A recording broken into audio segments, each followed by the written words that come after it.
मैं बहुत विनम्रता से कहूंगा, मनोज जी ने जो अंत में बात कही वह बात लोकतंत्र के मूल स्वरूप के विरुद्ध है। कानून बन जाने के बाद उसकी समीक्षा नहीं होती।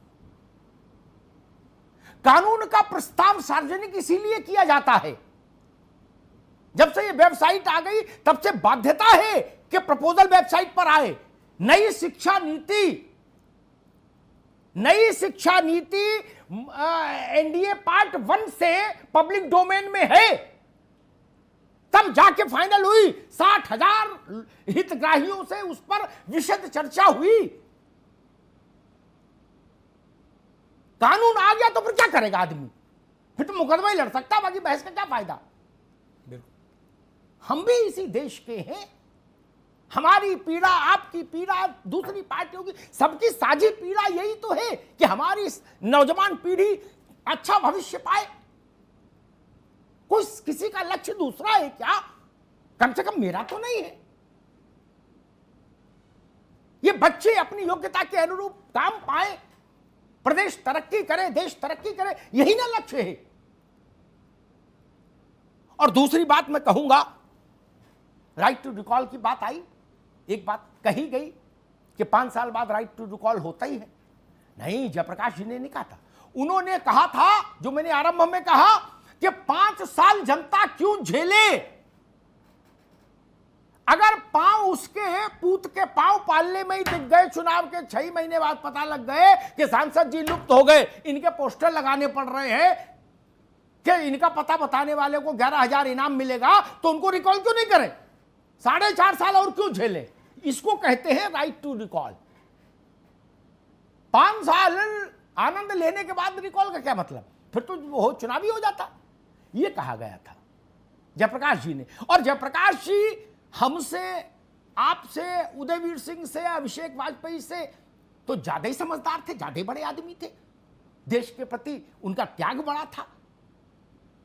वो संत जैसे राजनेता थे। ये तो कोई नहीं कह सकता कि जयप्रकाश बाबू हमसे कम जानते थे। इसलिए मैंने कहा, 5 वर्ष तक जो इस अनिश्चितता की मानसिकता में काम करेगा, वो क्या परिणाम देगा प्रदेश को? वो उस विभाग की गुणवत्ता सुधारने में क्या योगदान दे देगा? कुछ नहीं दे पाएगा। केवल सेटिंग गेटिंग का मामला रहेगा।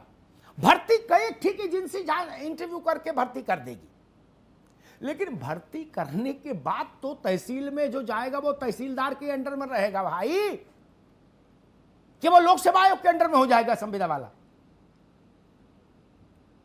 जो फूड में लगेगा वो खाद्य अधिकारी के अधीन रहेगा। स्कूल में लगेगा तो उसका रोज नामचा बीएसए लिखेगा, और बीएसए के कैसे कैसे कारनामे आ रहे हैं रोज देख ही रहे हो। रोज 2-4 बीएसए सस्पेंड करने पड़ रहे हैं सरकार को भ्रष्टाचार के आरोप में। तो हम इनके जीवन मृत्यु के फैसले की कलम उन लोगों के हाथ में क्यों देना चाहते हैं? मैं कहता हूं, कड़े से कड़ा इम्तिहान लीजिए, बड़े से बड़ा इम्तिहान लीजिए, सर्वोत्तम प्रतिभाओं का चयन करिए, पारदर्शिता के साथ करिए, लेकिन स्थायी नियुक्ति पर करिए। वहां व्यवस्था बना दीजिए कि हर साल में मूल्यांकन होगा, आपको पदोन्नति तभी मिलेगी, आपको इंक्रीमेंट तभी मिलेगा, आपको अन्य समय समय पर मिलने वाले लाभ तभी मिलेंगे।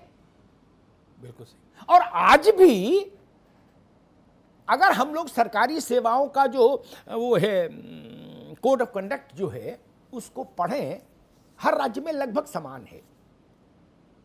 तो अनिवार्य सेवा समाप्ति का क्लॉज हर जगह है। फिर क्या दिक्कत है? कोई आदमी व्यवस्था के विरुद्ध कार्य करे पद पर रहते हुए, तो अनिवार्य सेवा समाप्ति का है उसके पास अवसर, सरकार के पास, नियोक्ता के पास। नियोक्ता है गवर्नमेंट यहां, तो क्या दिक्कत क्या है? और प्रोविजन का प्रावधान इसीलिए है। कोई भी सरकारी भर्ती बिना प्रोविजन के नहीं है। प्रोबेशन पीरियड सब में है। वो मूल्यांकन का ही समय है मित्र, कि भाई आपका चाल चलन, काम काज, कार्यशैली, व्यवहार सब देख ले। जब उतने उपबंध मौजूद हैं तो ये नया बवाले जान क्यों? फिर एक पक्ष इसमें यह भी है जो छूट गया बहस में, व्यवस्था की गुणवत्ता की गारंटी कौन लेगा?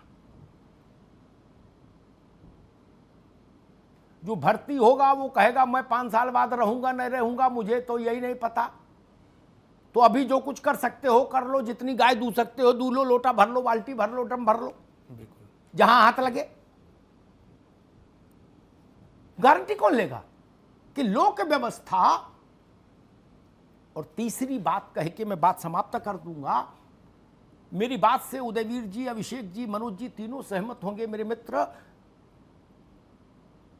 व्यवस्था में, सरकारी व्यवस्था में एक गोपनीयता का जो फैक्टर है वो बहुत महत्वपूर्ण होता है।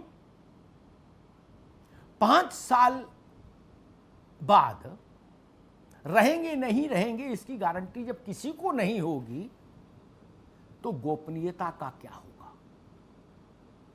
सिस्टम में तो ये लोग रहेंगे, बिल्कुल हर जगह इनकी एक्सेस होगी।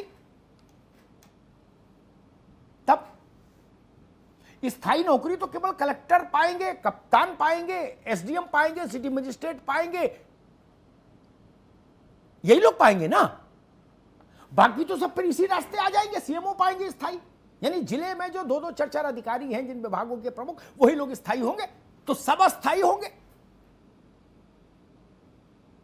तो तब गोपनीयता के कानून की मर्यादा कैसे रहेगी? यह भी एक बड़ा प्रश्न है। और ये प्रश्न उठाने सब आज इसलिए जरूरी हैं कि जिन भी बाबुओं ने अपना बौद्धिक प्रकल्प इसमें लगाया और अपनी कंबाइंड विजडम को मुजाहिरा किया है देश के, प्रदेश के सामने, उनसे कुछ सवाल तो मैं पूछूं कि भाई ये तो बताओ ये कहां से खोज के लाए? क्योंकि ये प्रदेश सबका है।